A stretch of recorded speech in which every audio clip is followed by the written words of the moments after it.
Welcome to Counterpunch with Trevor Loudon.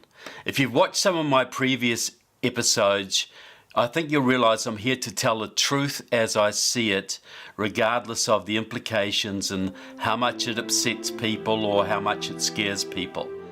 I'm here for those people who love their freedom and who love their families enough to be willing to look at the truth and to fight for what is right.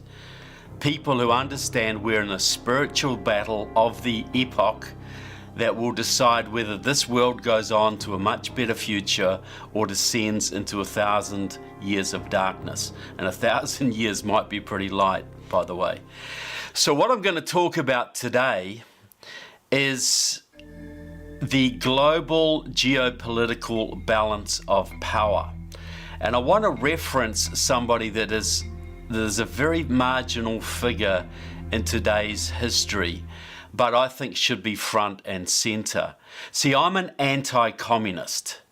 I'm not just a conservative or a freedom fighter or someone who believes in, free markets. All of those are great. But unless you're an active anti-communist, you're missing the mark in today's world. It's like, would you want a police chief who says, look, we're not going to fight crime, we're just going to promote community wellness. We're going to promote the values of our community. Well, we all understand that there is evil out there. We see it in crime, and on the political stage, we see it in things like fascism, communism, etc. And communism is the dominant form of evil on the planet today. So if you believe in liberty, you believe in human values, human decency, family, tradition, God, any of those things, you have to be an anti-communist.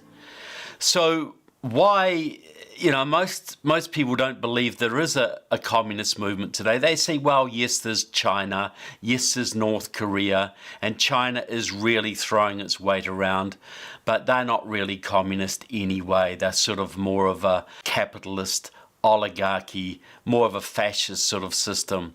And there is a little bit of truth in that, but I want to go into what I believe the international communist movement is and what its intentions are and how close it is to achieving those intentions. Now, I'm an anti-communist, but I'm also a subset of anti-communism, a very small subset. I subscribe to the theories of Anatoly Golitsyn.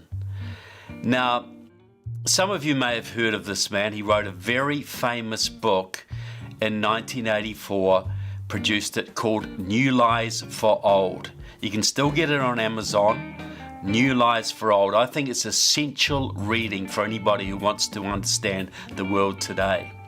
But who was Anatoly Golitsyn? And I believe he may still be alive, but if he is, he's very, very old now. And I hope one day that man gets either in person or posthumously the Presidential Medal of Honor for the work he has done for freedom on this planet. Well, Anatoly Golitsyn was a senior Soviet KGB officer in the late 1950s. He defected to the West in 1961 through Helsinki, Finland. He first applied to the British, who turned him down. Then he was picked up by the Americans, came to the United States, and he had a story to tell. He was championed by James Jesus Angleton, who was the head of CIA counterintelligence at the time.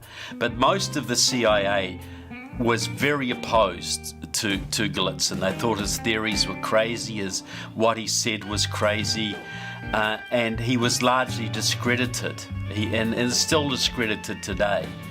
But I believe Angleton was right and that Golitsyn was right, and I think history has borne that out.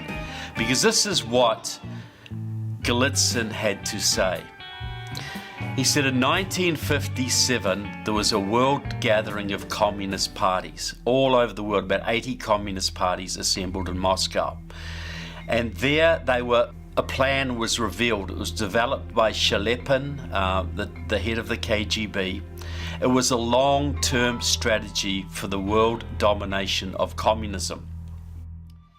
And part of it was drawn on the fact that Tito of Yugoslavia, the dictator of Yugoslavia, had broken with the Soviet Union. They had a fallout. He'd broken with the Soviet Union, and all this American money came flooding in. All this Western money came into Yugoslavia to try and draw Tito completely out of the communist orbit. And the Soviets really paid attention to this. And they thought, well, if we can have a split in the movement, and that gives us a lot of American money and an avenue into the West through that money, maybe splits on an even larger scale managed by us could achieve even more progress for the world communist movement. So what Gallitzin said was this: it was decided there would be a major split between China, the Communist Party of China, and the Communist Party of the Soviet Union. That there would be more splits. There would be, Romania, countries like that would eventually try and strike an independent course, and they would be courted by the West and funded by the West as an attempt to break up the Soviet bloc. And then eventually there would be a collapse, a major withdrawal from communism. The communist movement, the leadership of the communist movement would collapse, or rather go into the background, and the West would rejoice, and the West would pour tons and tons and tons of money into the former Soviet bloc countries, rebuild all their infrastructure. Meanwhile, the real leadership of the Communist Party would be working in the background, maintaining control through the KGB and raking the money in of the West. The other side of it would be that the West would disarm, because you don't have a Soviet threat anymore. You don't have a major Red Army to face. You don't have all these nukes. So let's just disarm. Let's have a peace dividend, as President Bill Clinton said. I'm not sure how you said. Arbatov, the top Communist Party official, was in Irvine, California in the late 80s and said the biggest victory of the Soviet Union was to take away the image of the enemy, so that the West no longer feared the Soviets. In far future, when trade between our countries becomes a really important component of our economic relations and your economic relations with the outside world. Though I would hope that we can make it quicker. But I think that the first stage must be mainly political and psychological. We have to destroy the image of enemy. Then Gallitzin said, when the Western supply of money was exhausted, and when the West had pretty much unilaterally disarmed, people had forgotten about communism or didn't worry about communism or thought it was a thing of the past, then Russia and China would reunite and they would smash the United States with one closed fist. Now just keep that in mind when you hear the stories of the massive Russian hacking that went on in the United States this year. Every department of government was deeply penetrated by this big hack. They haven't positively said it was Russia, but the hints have been there that it was definitely Russia. So they got inside the Defense Department, inside the nuclear departments, every energy, you name it, they got into it. At the same time, China is putting itself on a war footing right now. You can read about that in the papers. They're on a war footing. Russia and China, they joined in an alliance in 2001, the Shanghai Cooperation Organization, a military, political, economic alliance, and they held the world's largest ever in history military exercise outside St. Petersburg in 2018. So what Gallitzin was saying was this, that the Russia-China split of 1961 was a fake. Okay, so they had a few border exchanges. They fired a few rockets at each other and, that kind of thing. But big deal, they can do that without any problem. That set China up to suck Nixon into opening trade with China in the 70s, because there'd been a split between Russia and China. The world communist movement was split. So Nixon thought it was a smart idea to open up relations with China, to woo them away from the Soviet Union any further and out of the communist bloc. And if all we had to do was export most of America's Midwestern industry to China, build up their economy, they would become capitalists, they would become like us and free and democratic, and we would all live happily ever after. Well, how's that worked out, folks? Right now China has a massive economy. The American industrial capacity has been gutted. What are you going to do if you get in a war with China? You're going to put an order into China for the steel to build your tanks and missiles with. Is that how it's going to work? America has gutted its industry in the Midwest. China has built up its industry, its economy, and now its military. Under Obama, China was building 60 ships a year, while America was building 9. So what are they working towards? It's very clear what they're working towards. Russia and China are working together to change the balance of power to the point that they can either take the United States down in a direct military confrontation, which would include nuclear attack, or blackmail America into complete submission. We just got to understand this is what's on the table. We got to face reality here, people. This is not going to be a world. The Russians and the Chinese are not planning, I say the Chinese Communist Party are not planning a world where they slowly become into dominance and America slowly fades away. They want a decisive victory where America is smashed, and then America will be eventually occupied by China for living space. If you don't believe any of this, read Unrestricted Warfare. It's a manual put out by the two communist Chinese colonels, I believe they were, a few years back, outlaid the Chinese Communist Party's plans for destroying America, and I mean destroying America. So back to Golitsyn. So Golitsyn said so he was right. He wrote this in 84, right? 1984. This is before Gorbachev even came on the scene. Golitsyn said, writing in 1984, he said, fallback of communism. The communism would be de-emphasized. Maybe they would even give up the word. The Eastern Bloc countries would be liberated. Berlin Wall would come down. The Soviet bloc would collapse. This was 84, the height of the Cold War, before we'd ever heard of Gorbachev, who came in 85. And that would lead to a massive disarmament in the West. It would lead to a complacency while Russia and China built up their militaries and eventually reunited to take down the United States and the Western world. This is what he said. Okay, now virtually, Golitsyn made about 200 predictions, I believe it was, and about 180 of them have come true. But still you'll get CIA officers and say, no, but Golitsyn was a crazy guy, blah, blah, blah, blah, blah. No, he wasn't a crazy guy. He is proven very prophetic. Now, I have my own corroboration of these theories, and these are anecdotal, but I'll share them with you. I don't expect you to believe these stories that I'm about to tell you, but I think you will find them at least interesting and thought-provoking. I've said before that I had a friend in New Zealand who had been a New Zealand government agent inside the New Zealand Socialist Unity Party, the pro-Soviet Communist Party of New Zealand. And in 1983, he was sent to Moscow for training, delegation of 4 of them. There was 3 genuine communists and 1 fake communist, pretending to be a real communist.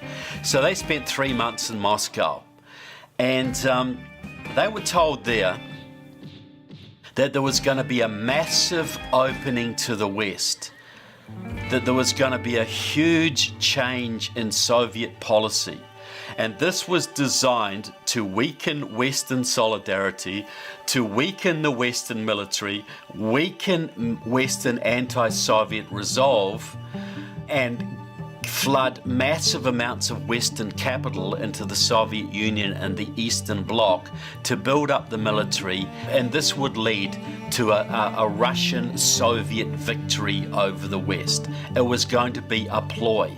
Now these people were told this. There were 6,000 of them training in this school, and they were told that this had been long planned, that the communist movement did best in times of détente rather than confrontation, best in times where, you know, there was peaceful relations and there could be lots of capital coming in, lots of trade. That would make it easier for spies to infiltrate into the Western countries. There'd be a lot of Western money coming in.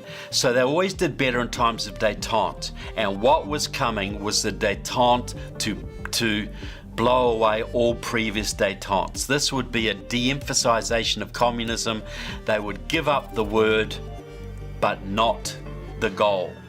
My friend told me that part of this big opening to the West would be choose a new leader for the Soviet Union who would do this, who would be a break with the old, some kind of new character that would be much more acceptable to the West. So originally this was supposed to be Andropov, the head of the KGB, who became the leader of the Soviet Union about 1980. And he was portrayed in the Western media as a sort of hip, cool, whiskey-drinking, jazz-loving new breed of Soviet leader. He was supposed to do this big opening, but he got kidney disease and he died. So they had to bring in the old Stalinist Chernenko until they could train up the new leader. Well, that new leader was Mr. Gorbachev, who became famous for tearing down the Berlin Wall, for perestroika and glasnost. It was a scam from start to finish.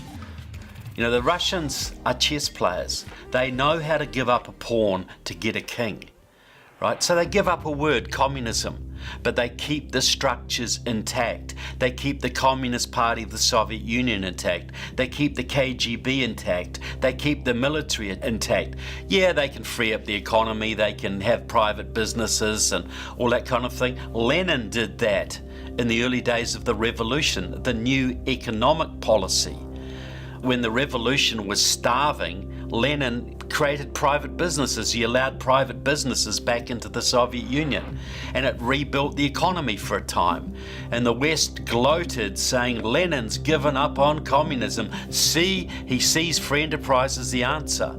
Well, when Stalin came in, all that went because it was no longer useful. Now we need to understand a little bit about communism too, because people don't understand this. They think because China is adopting free market policies, Vietnam is adopting free market policies, Russia has private business, that they can't be communist. Well, in classic Marxist theory answers this question. It says Marx posited 5 stages of human development. The first stage was primitive communism. You're living in a cave with your tribe. You go out and kill a mammoth. You bring the meat back and you share it communally amongst you. That's primitive communism. Then you have agriculture, and that leads to feudalism because you have people farming the land, but you have people coming in to steal their crops. So you have local warlords set up, local barons, local, warlords as they had in China, and they have armies to protect their turf from other invaders, and you pay tribute to the warlord for that protection. That was how the world existed for many, many years. Then you had the birth of capitalism. You had the birth of the banking industry. You had industrialization. You had a legal framework, much more of a developed legal framework for private property. You started to develop the ideas of intellectual property, patents, etc. And this leads to a massive explosion in wealth. But it also leads, according to the Marxists, to inequalities and contradictions and eventual self-destruction. So socialism comes in to save the day. So when the government takes over most of the means of production, distribution and exchange, and then fairly redistributes the wealth in preparation for transition to a truly developed communist society. A true Marxist understands the value of the market, understands the value of what they call capitalism, because they acknowledge it develops wealth. And if you read the Chinese or the Vietnamese literature, even Russian literature, they will say we made a big mistake. Russia was a feudalist country. China was a feudalist country. Vietnam was a feudalist country. We tried to go straight from feudalism to socialism. We missed the capitalist stage. It was a major disaster because we didn't have the wealth to redistribute. So we need to go back to capitalism to build the wealth to go back on the road to socialism. And that's where the Communist Party of China is today. And that, I believe, also is where Russia is today. Now, my friend also told me another story, and even most of my conservative security friends really balk at this one, and I don't expect you to believe me, but just think about this in terms of strategy and whether it's been successful or not. When my friend was in Moscow, this was 1983, he was there when Reagan invaded Grenada, and the Soviets went ballistic over that because that was supposed to be the second Cuba. But anyway, he was there at that time. And the Afghan war was raging. You know, the Red Army, the mighty Red Army, was bogged down by tribesmen. You know, they were tribesmen with ancient rifles, and the Americans gave them Stinger missiles, and that, you know, sent the Red Army reeling, right? And the Red Army retreated with its tail between its legs. That's our version of history. And that's the version that we believe in. We're so great we defeated the Red Army in Afghanistan.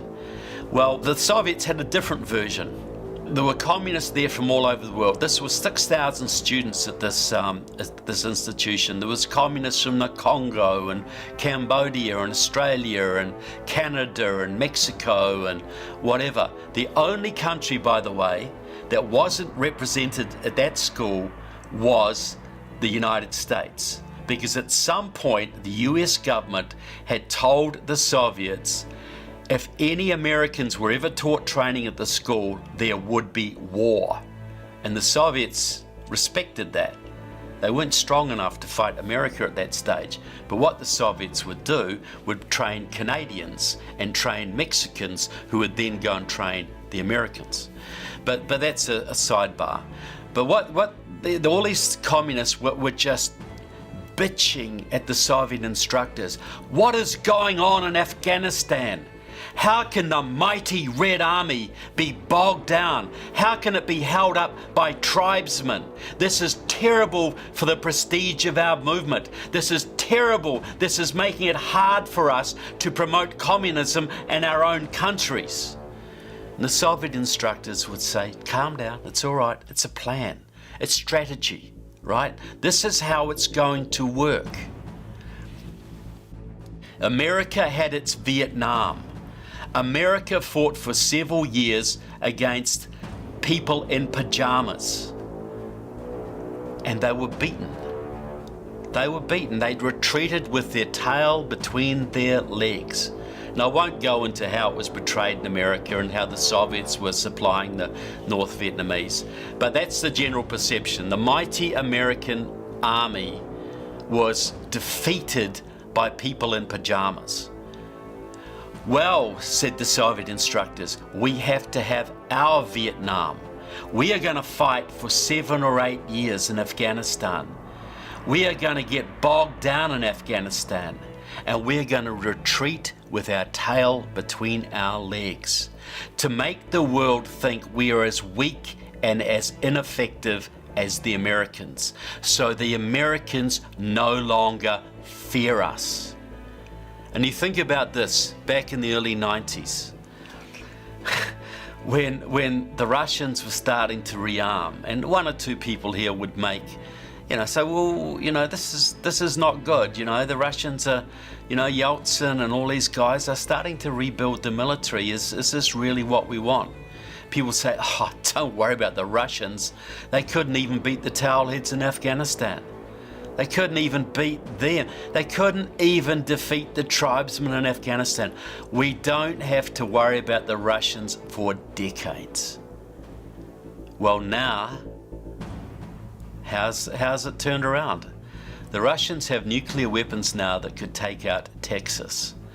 They have a military alliance with China, the Shanghai Cooperation Organization. Watch this little clip from my friend Peter Pry, an expert on Soviet weaponry and how the Soviets, Russians, now compare to the United States.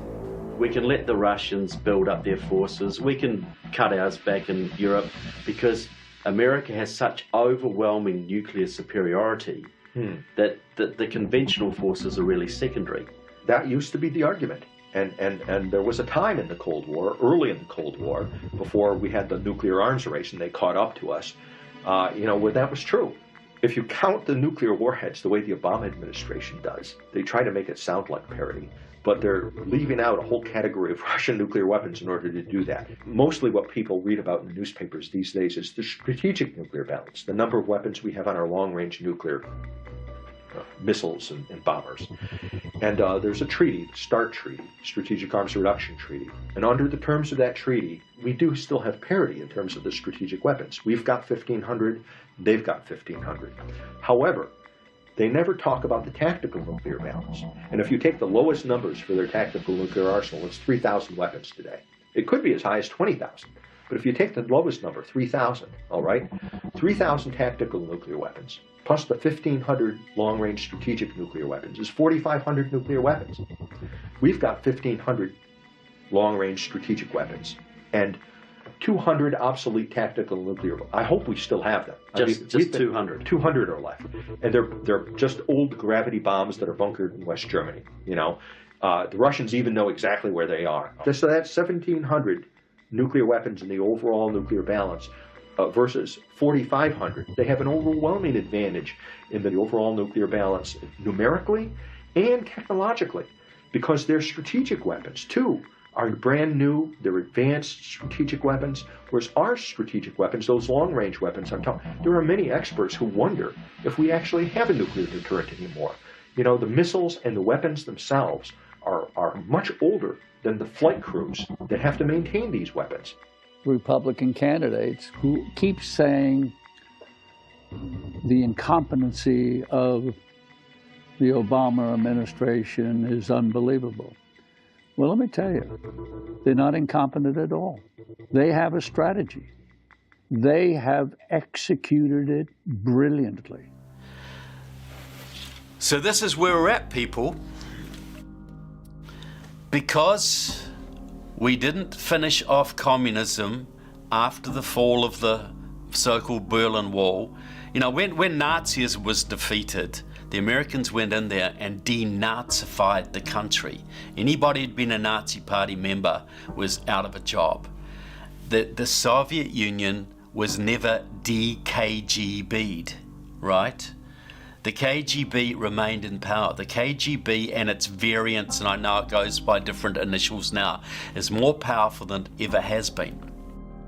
And it works with China. It's an alliance with China.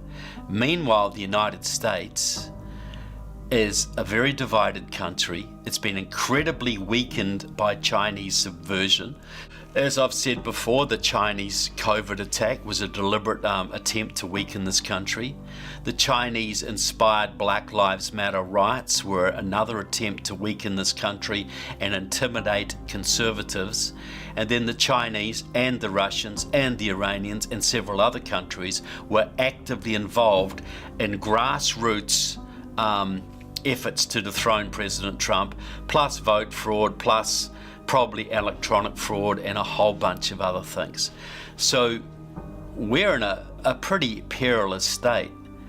And if America's in a perilous state and America goes down, do you think Australia's going to step up to the plate and lead the free world?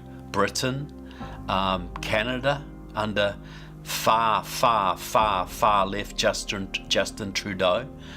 So really it comes down to America. The only country that can stand in the way of the Russian-Chinese alliance is the United States. And this country has its major problems right now. So why do you think the Russians are now choosing the time to do a massive hack on America's infrastructure? Why are the Chinese building up, putting themselves on a war footing? We've got to get out of our delusions, folks. They're building up because they sense a weakness, especially if Biden is the president, a weak America that can be easily taken out. And if you think the age of big battles is over, the wage of war is over, and because we've had 60 years of peace, no. We've had 60 years of peace because America has been very strong and very united and very willing to stand up against the Soviet Union and China. Those days, if President Trump is not restored, are over. What does that mean for the peace of the world and the future of this planet? It's not pretty, folks, but I'm not here to tell you pretty fairy stories. I'm here to tell you the truth as I see it. We got to confront the truth. We got to prepare ourselves. We've got to work to shore up our own countries, to make our own countries as anti-communist and as strong as we can. We got to make sure that American borders like me have to make sure this country recovers, because we've got a very limited window of opportunity to do that, and we've got to make the most of it. The thing that encourages me is Trump was elected in 2016, and I think that was a miracle. I think that was a touch of the miraculous. I don't know what your religious beliefs are, but I think we're in a spiritual battle between good and evil, and I think God is on our side. So we got to keep that in mind, and we got to keep fighting and not to get dispirited, but we have to confront reality. No more dreams, no more delusions, no more Alice in Wonderland, no more fantasies. So thanks so much for watching. I hope you found it interesting. Remember, like us, subscribe to us, support Counterpunch with Trevor Loudon. Thank you so much, and God bless America. Go to my website, trevorloudon.com. My books are available there. I've just launched a new one very recently, House Un-Americans Part 1. Part 1 of 6 books exposing 100 currently serving US Congress members. But today I want to talk about why conservatives, and especially conservatives, should support Ukraine. In the United States, unfortunately, it is mainly the liberals who are supporting Ukraine or saying they're supporting Ukraine. It's the Biden administration. The conservative movement, by and large, tends to be fairly neutral, and in some unfortunate cases, actually supporting the invasion of Ukraine. So why is that wrong, and why should we take exactly the opposite tack? Well, I want everybody to read this new book. It's written by my friend Thomas Cromwell, Why Ukraine Must Win. Now, Thomas Cromwell is a British journalist, now lives in America, 35 years experience writing in the Middle East. He knows Russia well, he knows Ukraine well, he knows the dynamics at play, and he knows history. He understands what's at stake here. Now, Thomas deals with 3 main areas in the book. The geopolitical reasons why Ukraine must win. Why Ukraine must not just compromise or, go to a peace treaty, but must win unequivocally, must force the Russians out of their territory 100%, including Crimea, everything. And then reparations and a whole bunch of things that would go on from that. Thomas also deals with all of the bogus arguments out there. Now, we all need to understand the Russian government has tens of thousands of people sitting at computers every day turning out bogus information on Ukraine for American and Western audiences. I just saw a story the other day. The Russians bombed an apartment building well away from the front, civilian apartment building. 23 people died, including 6 children from 1.5 years old to 6. The Russians, in their own propaganda, publicized this and said to their people in Russia this was a Ukrainian attack on buildings in the occupied Russian zones of Luhansk and Donetsk. They not only refused to take responsibility for what they did, they blamed it on the Ukrainians and said it was an attack on Russia's friends. This is what they do. So there's a massive propaganda campaign out there. The airwaves are inundated by this stuff. And it's all designed to confuse, to neutralize, and in some cases, even to win support for Russia's invasion, Russia's brutal invasion of Ukraine. Thomas also gives a comprehensive list of what we should do to help Ukraine, not just talk about it, but the actual mechanisms that can be used. But most importantly, I believe, and this is the fascinating part of the book, Thomas makes the moral case for defending Ukraine. He talks about a world of good. He talks about a new approach to evil. Remember, I reviewed one of his books a while back, The Triumph of Good, Cain, Abel, and the End of Marxism. So Thomas is a very, very deep Christian, but he has an attitude different from many Christians I've encountered. He doesn't believe that evil and the sort of chaos we're seeing in the world is part of God's plan. He believes that God wants us to be free and prosperous. That's his beliefs. And that our duty to ourselves, our children, the world, is to comprehensively defeat evil. And what Thomas lays out is really that for 100 years now, we've really lost sight of that goal. It's been all about containing communism, not defeating communism. There were many times when America could have defeated communism, right at the dawn of the Bolshevik Revolution, after World War II, in the Korean War, in the Vietnam War, but Americans were never allowed to do it because the leaders never really believed in defeating communism, only containing communism. We saw the same thing with Nazi Germany. Churchill was the only one out there saying we have to defeat this evil. Everybody else, it was appease, contain. If we just give him this country and that country, he'll stop then. Thomas wants us to draw a lesson from history. And this is a spiritual lesson. Evil must be defeated. Evil must be destroyed comprehensively. There's a passage in the book of Revelations, and it talks about the groups of people that will be cast into the pit of hell at the end of time. And it lists, idolaters and thieves and whatever. But the first group are the cowards. And why the cowards? Because the cowards have no faith. They don't believe in right and wrong. They don't believe in moral principle. They don't believe in God. They don't believe in things bigger than themselves. So cowardice is a sin. This is what people need to understand. Cowardice is a sin. And we are faced with a situation now in the world that has been brought on by 100 years of cowardice that now must be corrected by brave people. And we have 40 million brave people standing in the breach right now. Whose side should we be on? Should we be on the side of 40 million Ukrainians, or should we be on the side of Vladimir Putin and his henchmen?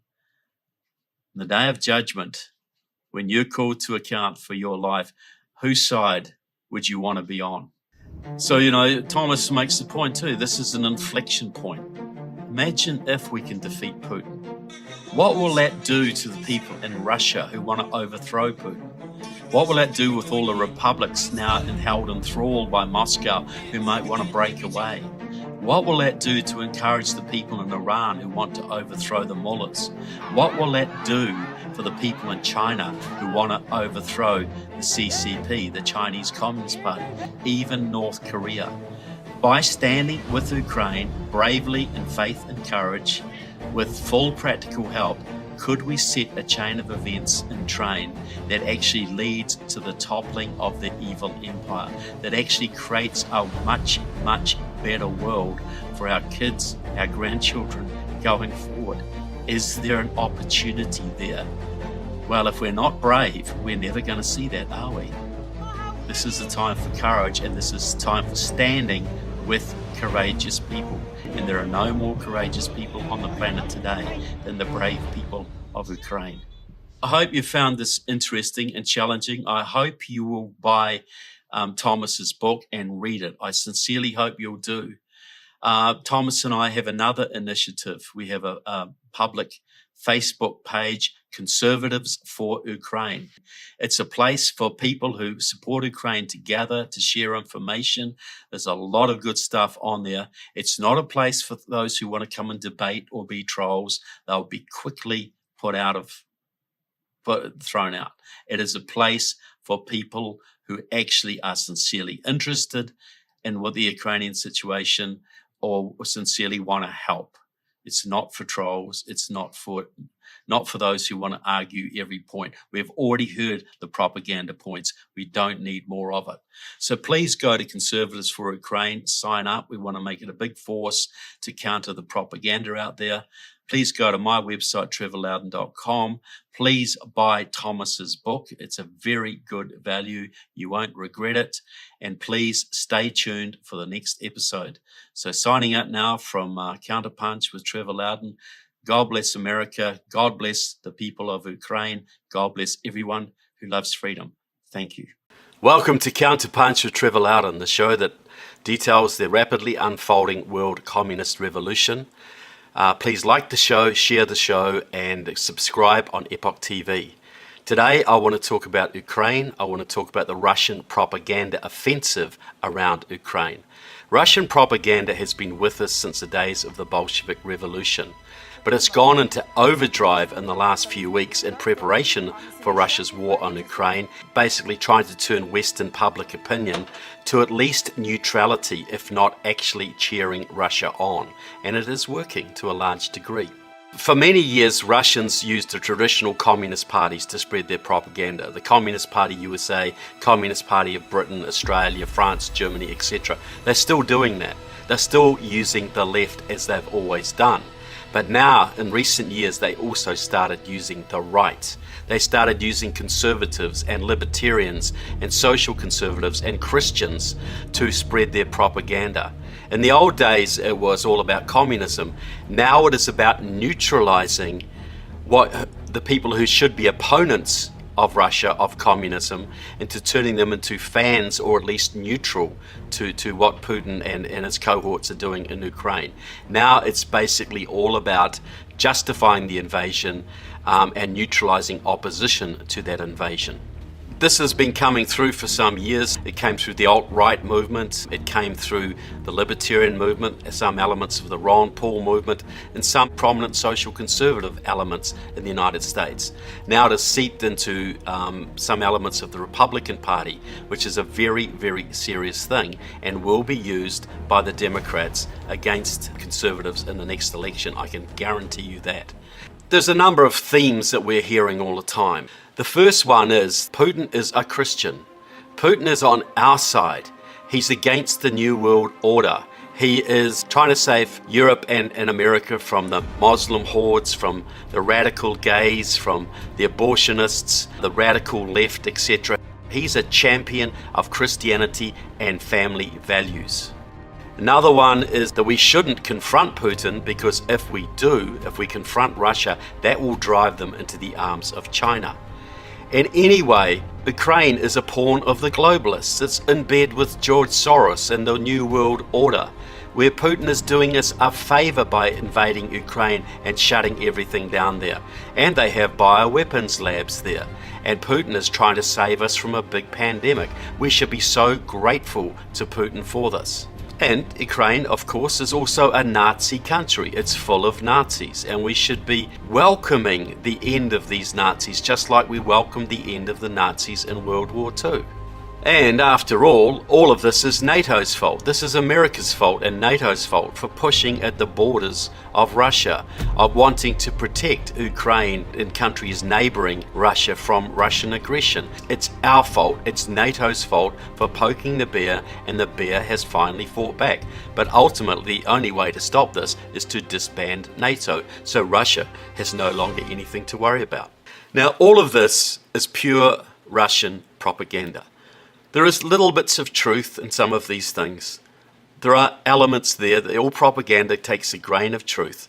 But ultimately, all these propaganda points are designed to weaken Western support for Ukraine, divide Ukraine inside itself, and justify a brutal aggression against a neighboring sovereign state. Much of this is presented on the internet as secret knowledge. There's all these websites out there that do these great analyses, and they look at the bioweapons labs, and they look at Zelensky going to a World Economic Forum meeting, and they draw all these conclusions, and they add a little bit of QAnon stuff in there, and people are swallowing it like you wouldn't believe. And it's all coming from the computers of Russian intelligence in Moscow and Leningrad and other places. I want to deal with first couple of points first, and maybe some of the others in later episodes. How did millions of Western Christians, politicians, and social conservatives come to believe that Putin is a man of God, a Christian? How is this possible? A KGB killer is now a man of God, a man who is secretly baptized and is really on our side. Well, the Russian intelligence services realized a long time ago that to dominate the West, they would need to control not just the left, but also the right.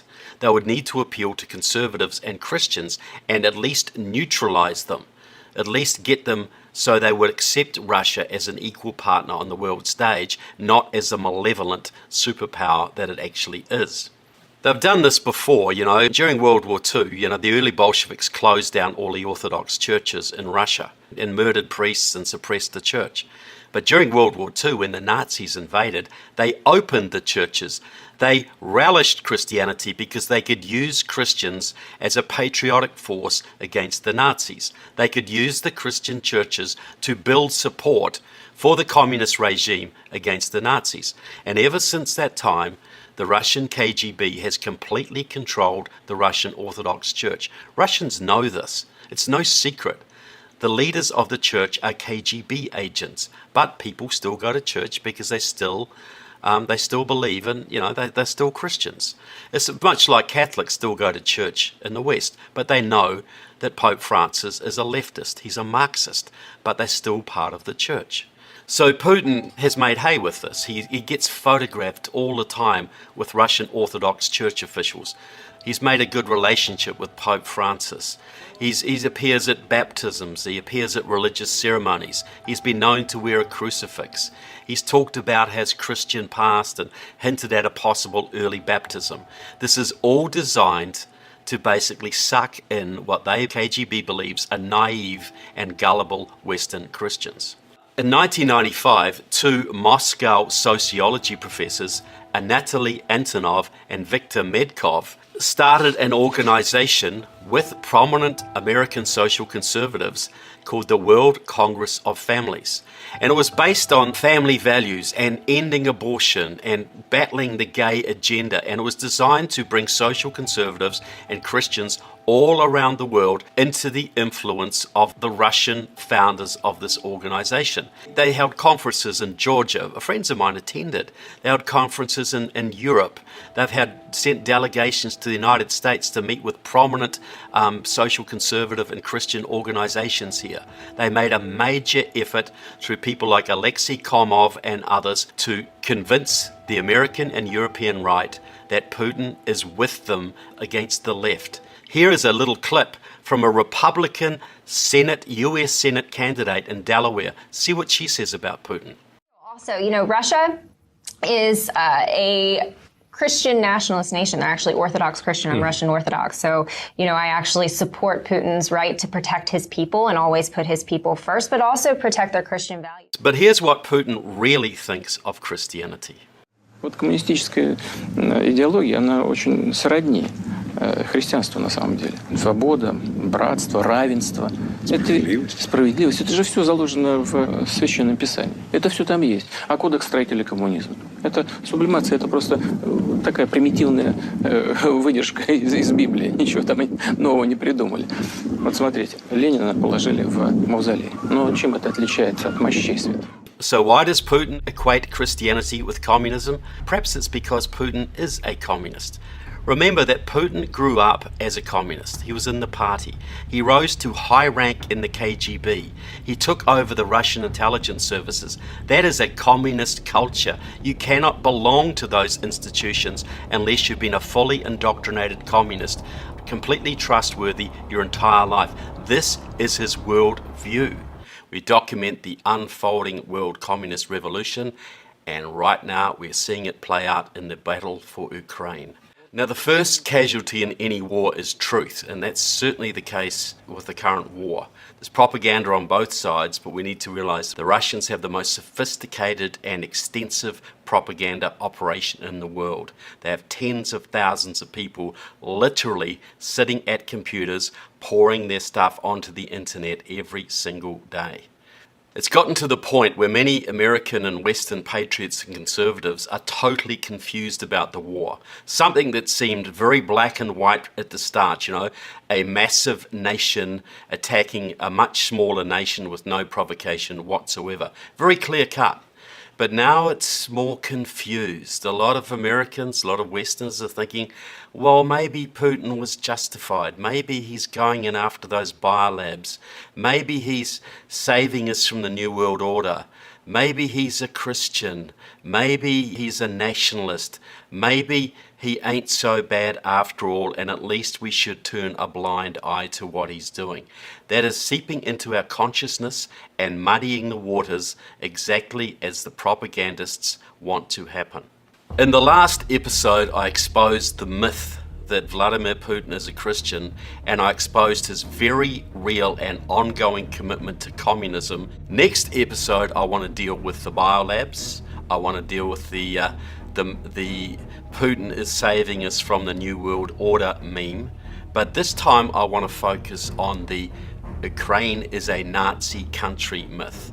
This is being flooded into our consciousness. Ukraine is being branded as Nazi, as founded on Nazism, as sympathetic to Nazism. Putin is explicitly stating he's going to Ukraine to denazify the country. And of course this is complete propaganda. If anyone's close to Nazism, it's Putin. There's always a kernel of truth in communist propaganda. There has to be. During World War II, many Ukrainians welcomed the Nazi invasion as a liberation from communism. People weren't really aware at the time of the Nazi crimes. And considering that the Ukrainians had just gone through the Holodomor, the forced starvation of at least 3.5 million Ukrainians, maybe up to 6, even 10 million, some estimates put it at, that they were welcoming anybody who would save them. And from 1929 to 1932, the Soviet authorities attacked Ukraine. They wanted to get rid of the peasant farmers, the kulaks, so they forcibly confiscated every ounce of food they could in the countryside. People were eating their children. They were eating their pets. They were forced to do unspeakable acts because some of the greatest agricultural land in the world was totally denuded of its food. That was a deliberate attack by Stalin and his people on the people of Ukraine. So it's sort of not too hard to understand why Ukrainians might have welcomed anybody who wanted to take down Stalin. During World War II, the Ukrainian nationalist leader Stepan Bandera and others did raise armies to help the Nazis to fight Stalin. They collaborated with the Nazis. And even today, in some parts of Ukraine, Stepan Bandera is regarded as a national hero. He's reviled by some Ukrainians and loved by others. But even those who love him, they don't love his Nazi collaboration. They love the fact that he stood for the Ukrainian nation against the communists. It's worth remembering that during World War II, Norway had a Nazi regime led by Vidkun Quisling. That's where the word Quisling comes from. It means a traitor. France had Marshal Pétain, who was a Nazi collaborator who led France for several years. There were many Nazi collaborators in France. The same sort of thing happened in Holland. The same sort of thing, the Austrians welcomed Hitler into their country. They voted by a huge majority to ally themselves to become part of Nazi Germany. And part of the reason for that was the extensive violence that Austrian communists had been causing in the streets for several years before. So this is the thing, they're caught between the evil socialist Nazis on one side and the evil communists on the other, and people reach out for desperate solutions. In Britain, you had Oswald Mosley's Black Shirts, who openly supported the Nazis. In America, you had German-American Bund, who supported the Nazis. Spain had a communist government before World War II, and that was overthrown by General Franco, who had the support of Nazi Germany and fascist Italy. So all of these countries have had Nazi pasts, but is it fair to label them today as Nazi countries? Is it fair to label Ukraine today as a Nazi country because some desperate Ukrainians allied with the Nazis during World War II to throw off the communist murderers? It's a grey moral area, but it's certainly not fair to label today's modern Ukrainians as Nazis. In today's Ukraine, there are a few genuine Nazis. There are a few, as there are in Russia, as there are in Germany and Spain and Holland and Canada and New Zealand and Australia and the United States and many other countries. They are tiny, tiny minorities who mean nothing. The Azov Battalion, which is now part of the Ukrainian army, has been labelled with the Nazi label. And as far as I can tell, there are a few genuine Nazis involved in this. Most of them are Ukrainian nationalists, most of them are Bandera supporters. But they are 2,500 people in a country of 44 million people. They are hardly representative of the Ukrainian people in general. Here's a report of alleged Azov Battalion atrocities. It's a report of an Azov Battalion torture chamber located in the suburbs of Mariupol by the Russian army. But if you look at the report and where it comes from, it's printed in the Morning Star. That is the newspaper of the British Communist Party. Now, maybe it's true. I do not know. But anything that comes out of the communist media, you have to take with a very, very big grain of salt. In 2014, Russia annexed the Crimea on the Black Sea. It had been part of Russia once. It was part of Ukraine. They marched in and effectively took it. At the same time, they encouraged so-called separatist rebellions in two eastern Ukrainian provinces bordering Russia, Luhansk and Donetsk. Now, the story was that there was a separatist movement there because the local Russian-speaking people, and about half of Ukraine is Russian-speaking, they were upset about the persecution of Ukrainian Nazis, and Ukraine was trying to stamp them out, and Ukraine was persecuting them. Of course, this was a lie, and Russian troops were in there posing as separatist guerrillas fighting the Ukrainian army. And eventually these separatist troops, who were supporting actually communist movements in Luhansk and Donetsk, prevailed, and those two provinces are now held by Russia and have been formally recognized as independent states since the invasion of Ukraine by Vladimir Putin. They're effectively part of Russia now, and they both have openly communist governments. Hi, welcome to another edition of Counterpunch with Trevor Loudon, the show that's exposing the rapidly unfolding world communist revolution that's unfortunately now turning kinetic in Ukraine. This episode is going to focus on more of the Russian propaganda out there. It is my contention that Russia's invasion of Ukraine is the first step in World War III, and if Ukraine falls, we can expect to see Europe under pressure. We can expect to see chaos in the Middle East and the Far East as well. America could be fighting a 4 or 5 front war pretty darn soon if things do not go well. First, I'd like to give an example of some recent Russian propaganda that came across my desk. It was sent to me by a very pro-Putin, very prominent US Christian gentleman. This man is a good man. He's done a lot of great work for the movement, but he's been completely sucked in by Putin and his intelligence communist agenda. This man genuinely thinks Putin is Christian and that Putin is going to save us from the bad guys in the West.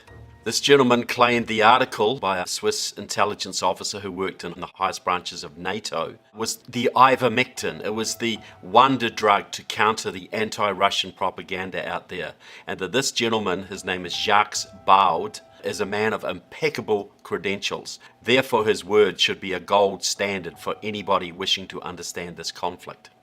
The article was basically a very long and very well documented defense of Russia's invasion of Ukraine. It detailed the Russian side of the Donbass insurrection of 2014 when pro-Russian separatists carved off some of Ukraine's sovereign territory. It justifies that.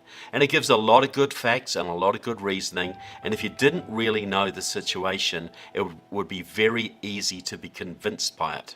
This article is now getting huge play on Twitter, on Facebook. Left and right are supporting it. You know, you've got Christian conservatives sending it around and open communists sending it around. Because unfortunately now many Christian conservatives, social movement people are now on the same page as the radical communist left when it comes to defending Russia and demonizing Ukraine. The version I got came through Postal magazine, a very clearly pro-Russia website. The site carries regular commentary from Alexander Dugin, who was once a Putin advisor, and also the National Bolshevik movement, the Natbols, which is a sort of subcurrent of extremists in Europe and the United States who worship Putin, basically an amalgamation of what Dugin would call the left wing of the Nazi movement and the right wing of the communist movement, if you can believe that. A very, very destructive movement that has infiltrated into many sectors in Europe here, basically looks to Putin for leadership and guidance. Now, the article's author, Jacques Baud, is a regular commentator on the Russian propaganda channel RT, formerly Russia Today. We know that organization was set up by the KGB and promotes Russian propaganda all over the world. And thankfully, in several Western countries, including the United States, I believe it has been recently shut down, as it should have been long ago. Baud has also defended the pro-Russian Syrian dictator Bashar al-Assad. He has also claimed that the poisoning of the ex-Russian intelligence officer Sergei Skripal and his daughter in England, they almost died, underwent extensive medical treatment over months, that was a result of food poisoning. He also claimed that Putin's political opponent, Alexei Navalny, who was also poisoned, probably the work of the Russian mafia, not Putin. He would never do something like that. Baud also serves on the College of National Advisors, basically the advisory board to a Paris-based organization, and my French is a little rusty, so bear with me, the Centre Français de Recherche sur les Renseignements, or the French Centre for Intelligence Research. Now, serving on the same board as Mr. Baud is Colonel Igor Nikolaevich Prelin of Russia. Now, Prelin is described in the website's own words as a former career KGB officer from 1962 to 1991, and he served at the KGB's training school and was an instructor to no less than Vladimir Putin. He was also the press officer, propagandist, for the last president of the KGB before it became FSB, General Khrushchev. So this man, Baud, serving on the same board as a senior leader of the KGB, a senior propagandist, a trainer of Putin, This is okay. This gives this man barred impeccable credentials, according to at least one very prominent American social conservative.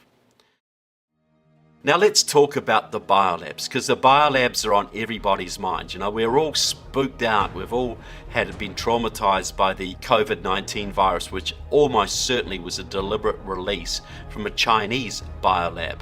So when Putin talks about going to Ukraine to shut down American biolabs, people are thinking, wow, this is good. I can understand why Putin's doing this, because the virus, according to some propaganda, came from the CIA. It was partly funded by America, and there may be some truth in that. The Fauci organization has been accused of that. But we do know that the release came from the CCP, from Communist China, which is an ally of Russia, by the way. So a lot of people are thinking, well, okay, I can see why Putin did this. He wants to prevent the next pandemic because the Ukrainians are under the control of the CIA and they have these horrible biolabs who are ready to unleash a new pandemic on the world. That's the narrative that the Russians are pushing out there. The truth is actually way more boring. The Soviet Union had the world's largest bioweapons program in convention of several treaties, completely illegal, and almost certainly does have, still today, the world's largest bioweapons program. Ken Allebeck wrote a great book a few years ago called Biohazard. He was the former head of Russia's bioweapons program. He left Russia after the collapse of the Soviet Union. The strategic retreat of the Soviet Union, I would say. And he revealed in his book that the Russians had massive programs and labs all over Russia, the Soviet Union, and they were working on weaponizing anthrax, and smallpox, and the plague, as well as countless other human and animal diseases, and even crop diseases. They had the world's largest bioweapons program, and they were going to use it against the West whenever it came the time to do so. Now, most of the current biolabs remaining in Ukraine are run by the Ukrainian government, and they're used for legitimate biological research, crop, pests, etc. And I believe they're probably also used to monitor Russia's bioweapons program. When the Soviet Union retreated and Ukraine became an independent country, many of these Russian biolabs remained on Ukrainian soil. Not so much the really heavy-duty ones, because the Soviets tended to keep the real bioweapons programs inside Russian territory where they could be less easily compromised or taken in an invasion, etc. But still, there were Russian biolabs in Ukrainian soil, and there were thousands of scientists working in these biolabs who had access to all sorts of information. So a program was actually established in conjunction with the Ukrainian government, the American government, and some European governments. And it was actually set up to run and finance these biolabs for a period of time. So the thousands of scientists working in them didn't take their skills to Al-Qaeda or Syria or Iran or North Korea and unleash those skills on the world as terrorist weapons. And these biolabs were turned to legitimate purposes. The scientists were kept employed, and I am sure they were also used to monitor Russian programs. And it is quite possible too that some of them were used to develop counters to those Russian programs. But we know for sure they were turned to legitimate purposes, and they were funded to stop the scientists leaving the country and turning their skills over to terrorists or enemy nations. It was a sensible program, folks, but it's been turned on its head by Russian propaganda to make it look nefarious. This is what the Russians do. This is what the communists always do. They accuse others of what they are doing themselves. This is their pattern. It's been going on since the Bolshevik Revolution, even before, and it certainly hasn't changed under Putin. It's only amped up. Hi, welcome to another episode of Trevor Loudon's Counterpunch, the show that details the unfolding world communist revolution and how we can push back. Now, as you may notice, I'm not in my usual jacket and shirt. I'm wearing my Slava Ukraine t-shirt. So you can probably guess what I'm going to talk about today. Now, I'm going to do something unusual today. I won't to quote extensively. I'm going to read the whole thing out. It's a speech recently written by Oleksiy Reznikov, the Ukrainian Minister of Defense. And I think it just sums up beautifully what is happening in Ukraine and the urgency of Western support. Now, I know this is a very controversial subject, especially amongst the conservatives of Europe and the United States, but please bear with me. I want to read out the speech in total, and then I want to make some of my own comments and add to it. So here we go. In an essay for the Atlantic Council published in December 2021, I stated that Europe's future would be decided in Ukraine. 1 year on, what may have earlier seemed like a bold statement is now a recognizable fact. Ukraine has become Europe's shield, defending the continent along a 2,500 kilometer front line. With each new success of the Ukrainian army, the threats facing NATO and the European Union diminish. Over the last 10 months, Ukraine has destroyed a large number of Russian army units that have been training for decades to attack the West. Russia's military potential will take years to recover. Ukraine's heroism has won Europe precious time to rethink its approach to security and defense. This re-evaluation should begin with a frank reflection on the events of the past 12 months. Every single pre-war Ukrainian warning regarding the likely consequences of a full-scale Russian invasion have come to pass. From millions of refugees to global energy and food crises. 1 year ago, Germany's leaders were still insisting the Nord Stream 2 pipeline was a purely economic project. It is now painfully obvious that there can be no return to the business as usual with Putin's Russia. Since the Russian invasion began on February 24, the international community has taken a number of appropriate steps to sanction Russia and has provided Ukraine with vital support that has changed the course of the war. Nevertheless, the fact remains that we requested most of these steps prior to the invasion, only to be told that that was impossible. This caution has proven extremely costly. Nor is the danger limited to Russia itself. In recent months, Moscow has sought to form criminal coalitions with other terrorist regimes. Russia and Iran are now testing cheap but deadly drone technology against Ukrainian civilian targets. It will come as no surprise if these weapons are soon deployed elsewhere. Russian military technologies offered to Iran in exchange for their support in Ukraine pose a further threat to international stability. Both Russia and Iran have previously been offered ample opportunities to pursue policies of global integration on very generous terms. They have consciously chosen confrontation and have sought to weaponize everything from energy and food supplies to migrants and social media. This proves the folly of earlier efforts to appease Vladimir Putin and gives a strong indication of what we can expect if Western leaders do not adopt a more resolute stance. Today's already alarming security will only deteriorate if Russia is not decisively defeated in 2023. The world has already paid a terrible price for handing Russia the geopolitical initiative. For Ukraine, this has included tens of thousands of lives and destruction on a scale not witnessed in Europe since World War II. For the wider international community, the economic costs can already be counted in the trillions of dollars. Clearly, it's time to try a different formula. He's absolutely right in what he's saying. If Ukraine falls, China will attack the Far East, probably the United States itself. The Middle East will turn into a bloodbath, a nuclear bloodbath, as Iran probably attacks Saudi Arabia and Israel. You'll probably see North Korea attack South Korea. You'll see the communist wave that's going through Latin America now spill over even more into North America under the guidance of Mexico's communist president AMLO.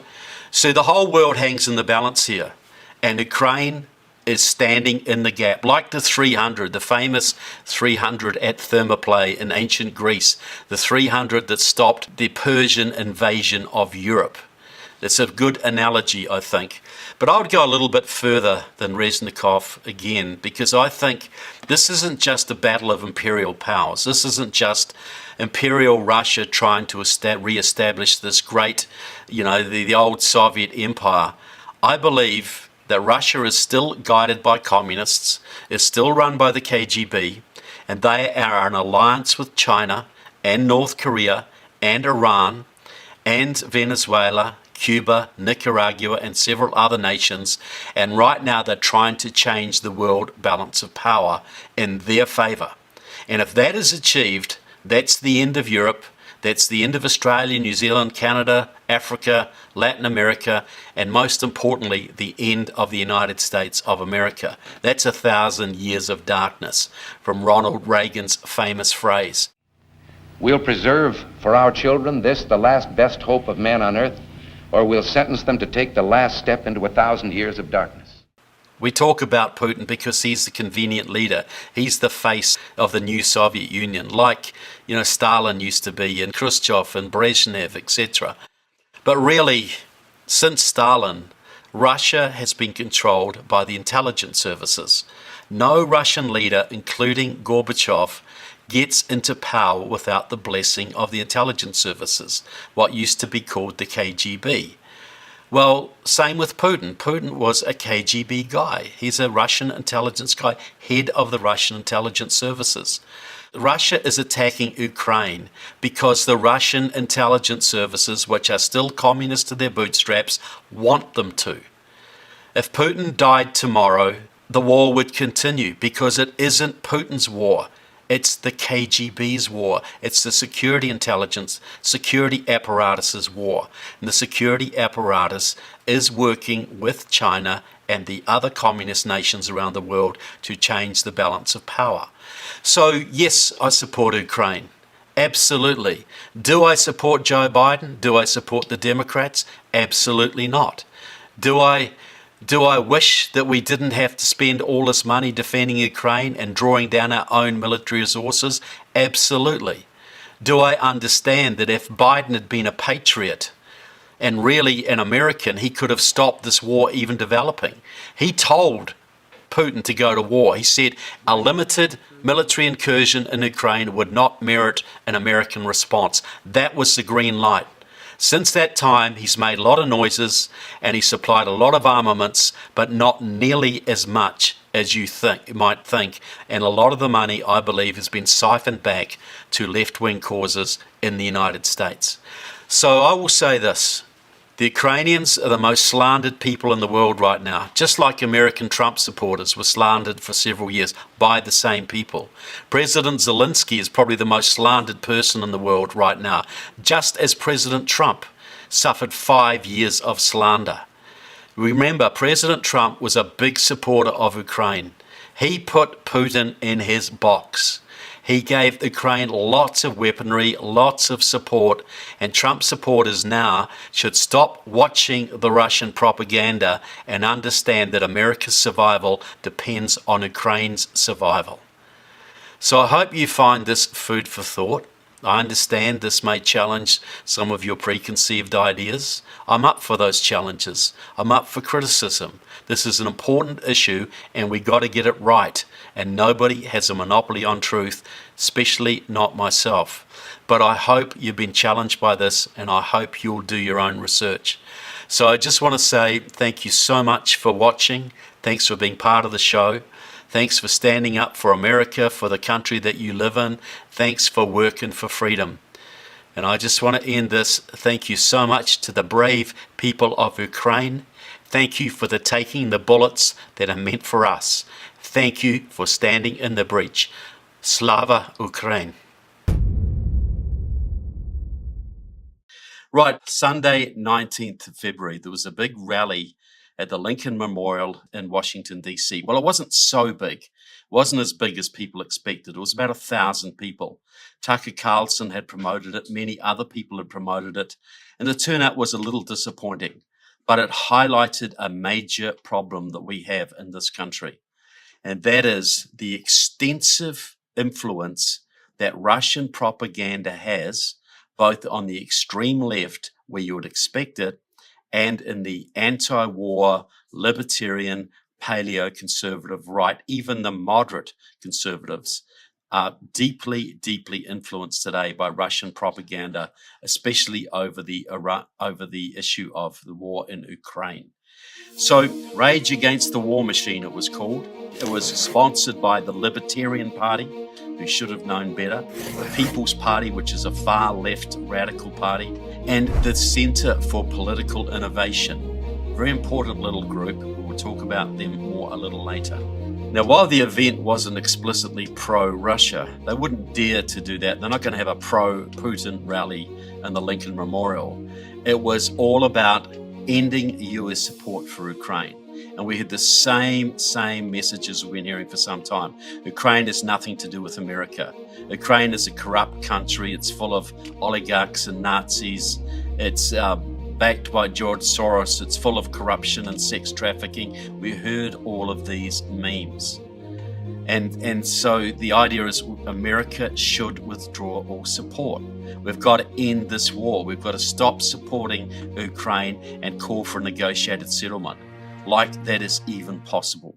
Would you have done a negotiated settlement with Adolf Hitler when he was advancing through France? Do you think that would have been possible? The only way there will be peace in Ukraine is if Putin's forces are defeated. And the quicker that happens, the better. The better it'll be for Ukraine, the better it'll be for Russia. I don't like to see all those Russian boys dying there. I'm sure their mothers don't either. And the better it'll be for all of us. Now, prominent speakers at Rage Against the War Machine included the comedian Jimmy Dore, former Congress members Ron Paul of Texas, Tulsi Gabbard of Hawaii, Dennis Kucinich of Ohio, and Cynthia McKinney of Georgia. They also had Daniel McAdams of the Ron Paul Institute, Max Blumenthal of Grey Zone, the author and activist Tara Reid, who once made sexual harassment allegations against Joe Biden, and the journalist Jackson Hinkle. They were some of the prominent speakers at the event. The uniting factor with almost all of these speakers, right and left, that they all have connections to the pro-Russian cause. This was not billed as a pro-Russian rally, but they were virtually all the speakers have a long history of promoting the Russian foreign policy line, in some instances extremely explicitly, very explicitly. Comedian Jimmy Dore is a regular guest on the Russian propaganda channel RT. Ron Paul is also a regular guest with RT. And this one disappoints me tremendously because Ron Paul was always a hero of mine back when he was battling the Fed, back when he was talking about the Constitution. He was a very lone voice in the Congress for the values that I believed in. But now he's basically part of the Russian propaganda machine. It's extremely sad to see.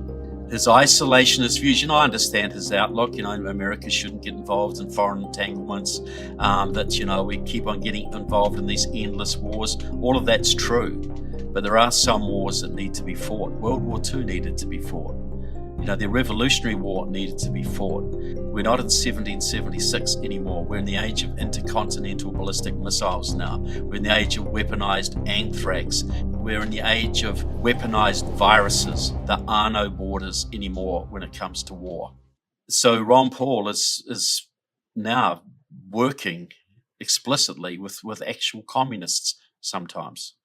Now, Cynthia McKinney, who was a very far-left congresswoman from Georgia, is openly working with Russian groups. She has been involved with the anti-globalization movement of Russia. She's been to their conferences in Moscow. Now, that group is headed by Alexander Ionov, a giant of a man who backs every cause you can imagine, from Libya to Syria to Black Lives Matter. Anything anti-American, anything pro-Russian, he's behind it. And Cynthia McKinney is actively involved with this organization. Now, Dennis Kucinich, he was a congressman from Ohio for many years. Before that, he was the mayor of Cleveland, Ohio. And he has worked with the Communist Party in Cleveland, in Northeast Ohio, for decades. He is renowned for his work with the Communist Party. He is very, very close to a Communist Party member named Rick Nagin, who is the chairman of the Ohio Communist Party. Rick Nagin often stands as a Democrat. It's pretty common for communists to do that in America. And Dennis Kucinich endorses him. They've worked together for many years. Now, Dennis Kucinich is very, very strongly pro-Russia. He started the Russia caucus in the US Congress. This was a communist operation, this rage against the war machine. They had several supporting rallies around the country at the same time for people who couldn't get to Washington. In Corvallis, Oregon, their event was organized by Mike Bielsen of the Committees of Correspondence for Democracy and Socialism, a breakaway group from the Communist Party USA. In Minneapolis, there was organized by Mike Madden of Veterans for Peace and the Communist Party USA. In Hawaii, the rally there was organized by Steve Palmier. Now, he's a member of the Party of Communists USA, not the Communist Party USA, the Party of Communists USA, which is a Stalinist, pro-Russian breakaway from the Communist Party USA. The Communist Party USA is too wimpy for these people. These guys are hardcore. This was clearly a Russian propaganda event, but it was supported by libertarians, supported by moderate conservatives, supported by just pro-peace loving guys. But it was organized by the hard left. The goal was to draw the anti-war right into the orbit of the pro-Russia, anti-Ukraine war machine. This was really a rage for the war machine rally, the Russian war machine. But you had Tulsi Gabbard there, you had Dennis Kucinich, you had Ron Paul. You had Ron Paul basically fronting for Putin and communists. How the mighty have fallen. This is what we're seeing. We're seeing a big push now for Russian propaganda to move it into the right, to basically destroy American support and American unity for war and for supporting the Ukrainian war effort. Ukraine is the one country standing between us and World War III. Putin wants to take all of Europe, folks. And when Putin takes Ukraine, China attacks us, China attacks Pacific, Iran attacks the Middle East. It's all on. It's World War III. And the only thing stopping World War III is the fact that the Ukrainians put up unexpected resistance to Putin's invasion plans. And now we've got to contend with people on our side falling for Russian propaganda, parroting the Russian propaganda line, and falling behind people like Tulsi Gabbard and even Tucker Carlson and Steve Bannon, who have themselves fallen for this stuff. So I hope you have found this a little bit thought-provoking. I don't expect you to believe what I've said here without doing your research. Do your research. Check it out. Everything I say here will back up. So thank you for watching the show. Thank you for supporting Epoch TV.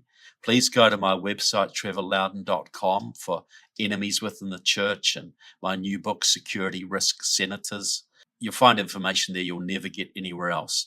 And most of all, thank you for standing for America and standing for freedom. This is a time where we need great discernment, folks. The lies are everywhere. We need to understand the simplicity of what we're facing here. This is a war between freedom and communism. That's what it is. And don't let anybody confuse you otherwise. So see you again. Thanks for signing in.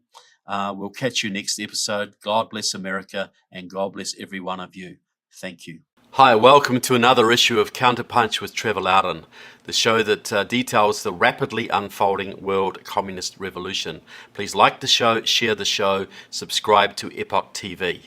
Today's episode is why Joe Biden will not really defend Ukraine. I expect to get some pushback for this, but I urge people to do their own research, and I think my conclusions will bear out. We need to understand right off the top that modern Russia is an extension of the Soviet Union. Vladimir Putin is not a leader as traditionally think of as in the West. He is chosen by the real leaders, the heads of intelligence services, the underground communist networks, etc. He is chosen the same way that Gorbachev was chosen, or Andropov was chosen, or Brezhnev was chosen. This is not a crazy man seeking personal power. This is a man chosen by the elites of his country to lead the world into war, a war of conquest, what they believe will be the final push to establish world communism on the planet. So what we're seeing in Ukraine is not just to gain a bit of territory, it is the first kinetic step of World War III.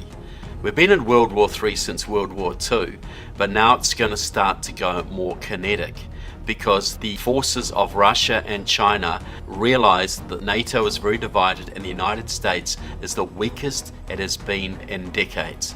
This is the time to make the push, especially before the midterm elections in 2022, which will probably return more conservative Republicans to power in the US Senate and the US Congress, and would put a lot of damper on Biden's foreign policy, etc. Think about it. Would Vladimir Putin or Russia do what they have done and set the whole world against them almost?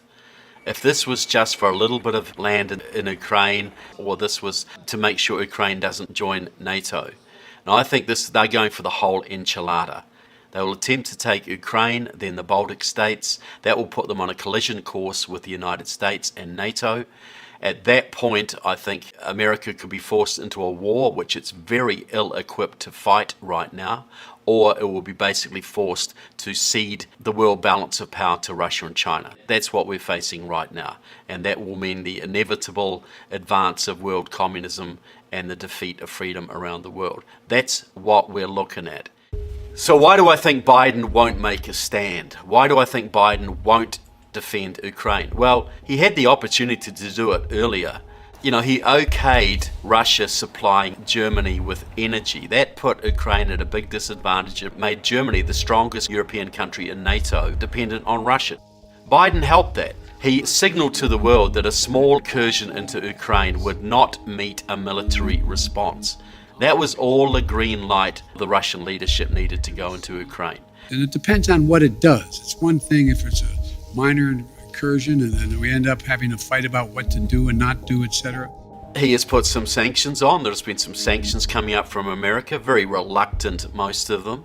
Biden has now finally banned the importation of Russian oil into America, but he wants to get that oil instead from Iran and Venezuela, which are both allied to Russia. So he'll deny the communists revenue on one hand, and he'll give the allies of the communist revenues on the other. Send his executive orders effectively shut down a lot of American energy production. Under President Trump, America was energy independent and could export energy to Europe. It could basically help Ukraine or help Europe so that Russia couldn't really blackmail them or have the influence that it does today. Well, that all went away under Biden. So now America is dependent on getting energy from its enemies. Europe is dependent on getting energy from its enemies. This is a very, very important thing. But let's look at Biden's background a bit. He was sold as a moderate Democrat. But if you really look at his past, it has been anything but moderate, especially on foreign policy. He was one of the most left-wing senators in the United States. When Reagan was trying to stop communism in the Soviet Union, Biden was going to visit Soviet leaders. When Reagan was trying to stop communism in Latin America, Biden was one of his biggest opponents. It was Biden, John Kerry, and Ted Kennedy that opposed Reagan most staunchly in the US Senate. When it comes to foreign policy, Biden has always been on the far left. A little bit further back in history, in 1972, Biden was a 29-year-old city councillor in Wilmington, Delaware. He decided to run for US Senate against a 4-term Republican incumbent with an 80% approval rating in a state that had never elected a Democrat statewide at that point. You'd think that would be a suicide mission. But Biden won because he had the backing of a very important but very shadowy group called the Council for a Livable World. Look them up online. They're still there right now. They are still calling for disarmament, American disarmament. They're still electing US senators and congressmen. They've endorsed several for this upcoming election. But they are the people who got Biden elected. And the president of the Council for a Livable World in 1972, the man who personally got behind Biden, got him money, got him endorsements, got him volunteers, got him elected, was a very corrupt senator from Tennessee called Albert Gore Sr. We've all heard of his son, Al Gore Jr., who stood for US President in 2000 and apparently invented the internet and global warming. But anyway, Albert Gore Sr. was a senator from Tennessee. At that time, he was president of the Council for a Livable World. And he regarded Biden as a very promising, progressive young man. Well, Albert Gore Sr. was the protege of a man called Armand Hammer. Armand Hammer was a very wealthy businessman, the head of Occidental Petroleum. He was the son of an American Communist Party member, Julius Hammer. Armand Hammer was regarded in many circles by the FBI as the leading Soviet agent in America right through the 20s, 30s, 40s, and 50s. He was Moscow's man in America. He helped to keep the Bolshevik Revolution alive, and the FBI was always trying to shut him down, but Albert Gore Sr. protected Armand Hammer from the FBI from his position in the US Senate. So effectively, Joe Biden got his job because of the protege of a Soviet agent. But if you look at the Council for a Livable World, it was set up in 1962 by a man called Leo Szilard, a Hungarian. He was a supporter of Bela Kun's communist revolution, which broke out in Hungary just after World War I. When that failed, Szilard came to Germany, then the United States. He became a top nuclear physicist. He was one of the senior men in the Manhattan Project, the super secret project that developed the atomic weapon that was used to defeat Japan after World War II. And it was full of communists. Leaking like a sieve, they gave America's atom bomb secrets to the Soviet Union. Anyway, after the war, Leo Szilard became an international peace campaigner. He participated and set up the famous Pugwash conferences, where Soviet scientists and politicians would mingle with Western leftists, and it was all about peace and disarmament, but mainly American disarmament. Because the Soviet goal was then, as it is now, to disarm America so the Soviets could defeat America in a nuclear exchange or blackmail the United States into surrender. In 1962, Szilard sets up the Council for a Livable World. It was a PAC. It got some money and it started funding candidates. Almost all Democrats, the occasional left-wing Republican, but almost all Democrats. And they targeted small states, targeted Senate races in small states, because senators negotiate treaties. They're very, very powerful people. And you can elect a US senator for very little money in a small state like Rhode Island or New Hampshire or Vermont or Maine, etc. And that's where they focused. Well, it was revealed in 1994 by a man called Pavel Sudoplatov, a former top-ranking Soviet intelligence officer under Stalin and the spy chief Beria, that Leo Szilard was a fully recruited Soviet agent, and that he'd been told to stop his spying because he could get caught, the FBI was on his tail, instead use his political influence to work for US nuclear disarmament to the advantage of the Soviet Union.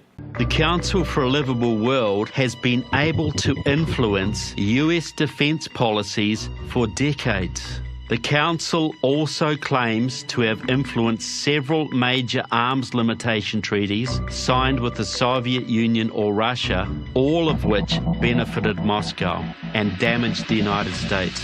But is this just boasting? How successful has the Council for a Livable World actually been? From ratifying the Intermediate Range Nuclear Forces Treaty and START to establishing a nuclear testing moratorium here at home, to the Chemical Weapons Convention, and to this very day, your support and guidance during our recent effort to ratify New START. So even today, Joe Biden is still working with the Council for a Livable World.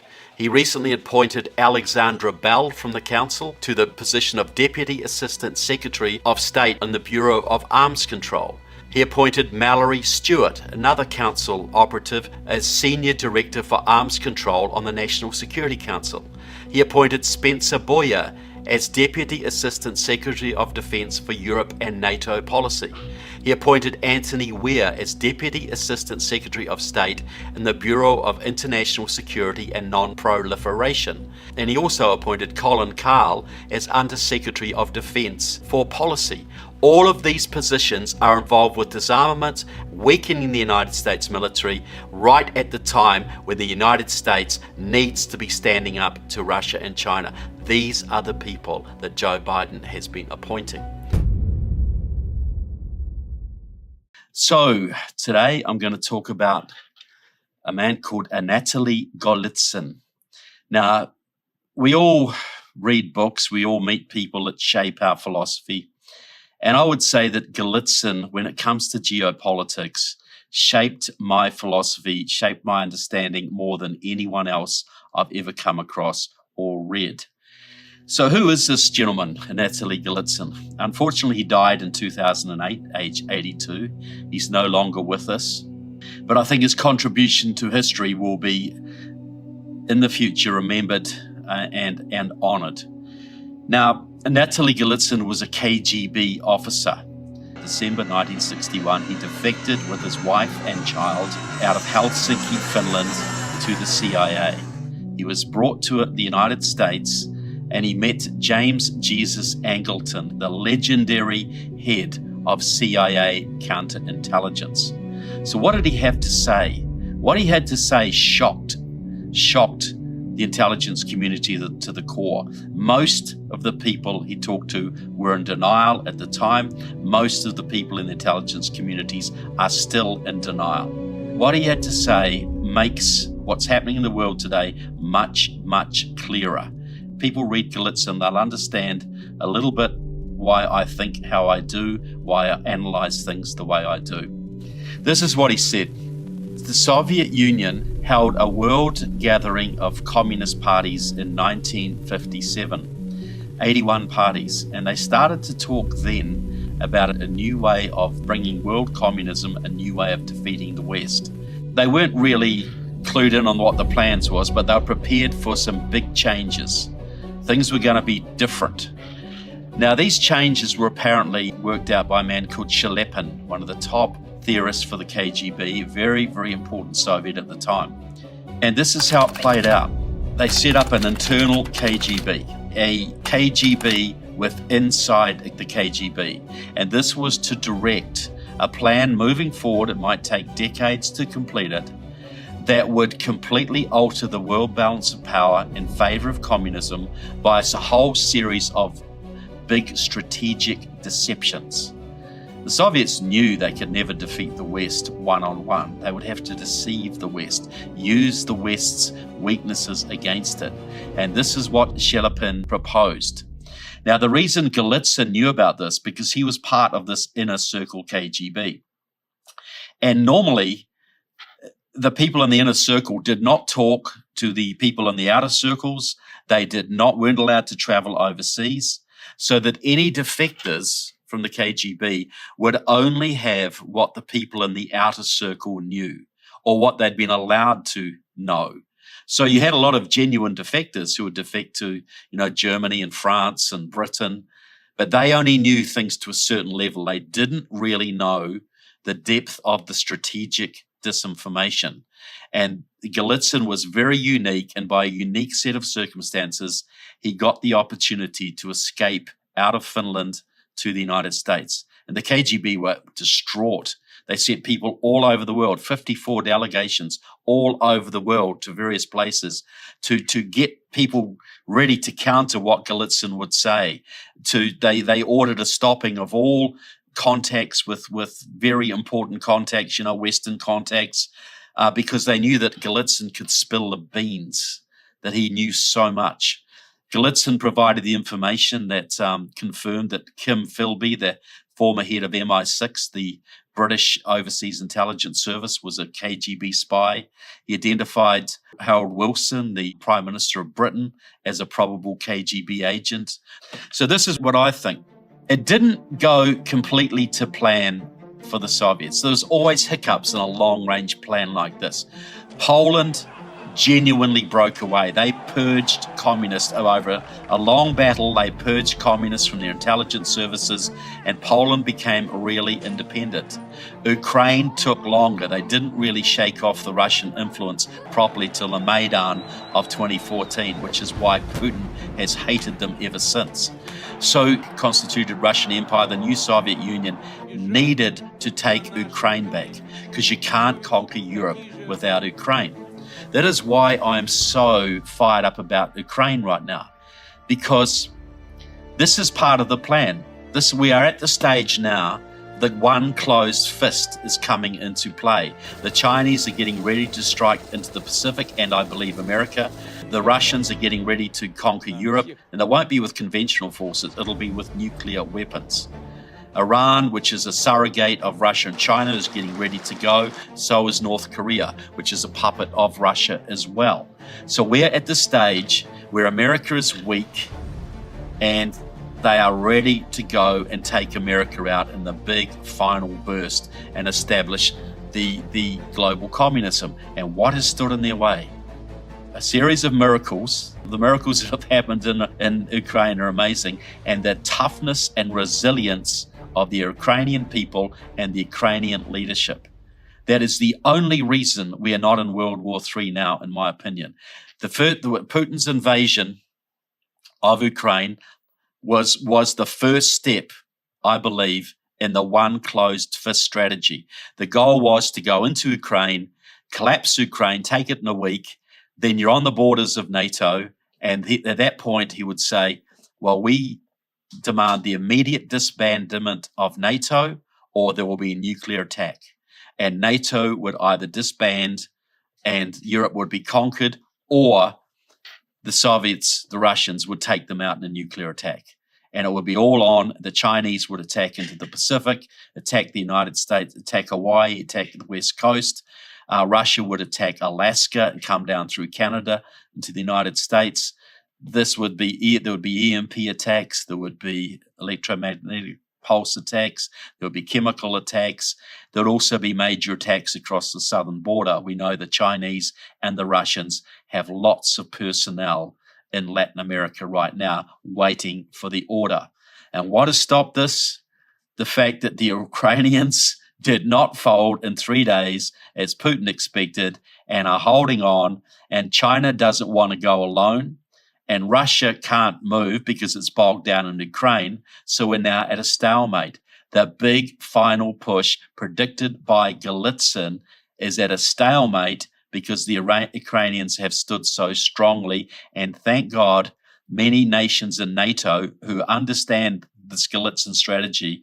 Many of the Polish leaders have read Golitsyn. Many of the Moldovan leaders and other countries have read Golitsyn. They understand what's at stake here. Unfortunately, most American policymakers haven't.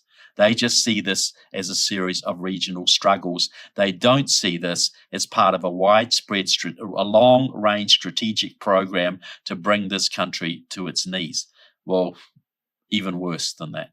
So I urge you, of course you will not take this at my word. Go online, order copies of New Lies for Old by Natalie Golitsyn. Get The Perestroika Deception by Natalie Golitsyn. Remember when you read New Lies for Old, this was published in 1984, before Gorbachev was even heard of. He predicts the fall of the Berlin Wall. He predicts the collapse of communism. Who else was predicting the collapse of communism in 1984? He predicted what we would see today, the general disarmament of the West, the weakening of NATO. He predicted the rise of China as a great power. And he predicted that Russia and China would join together and smash the United States. That should send chills down all of our spines.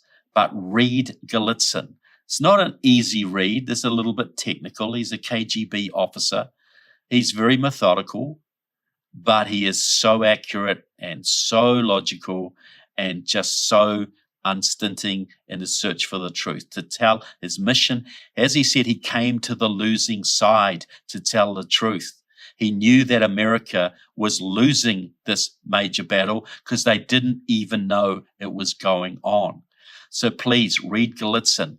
Get your policymakers, if you know congressmen or senators, get them to read Gallitzin.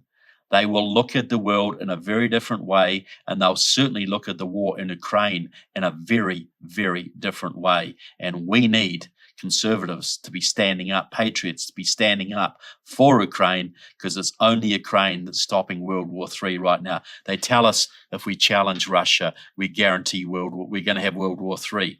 Maybe. But if we don't stop the Russians in Ukraine, we are guaranteed World War III, and we will almost certainly lose it. So I hope you found this interesting and challenging. Please don't take my word for it. Read for yourself. Study what this man has to say. I'll be very interested in your reactions. So thanks for tuning in to Counterpunch with Trevor Loudon. Thanks for supporting Epoch TV. Thanks for supporting my website. Hope you'll be back for the next episode. We're going to keep you appraised. So God bless America. God bless everyone who loves freedom.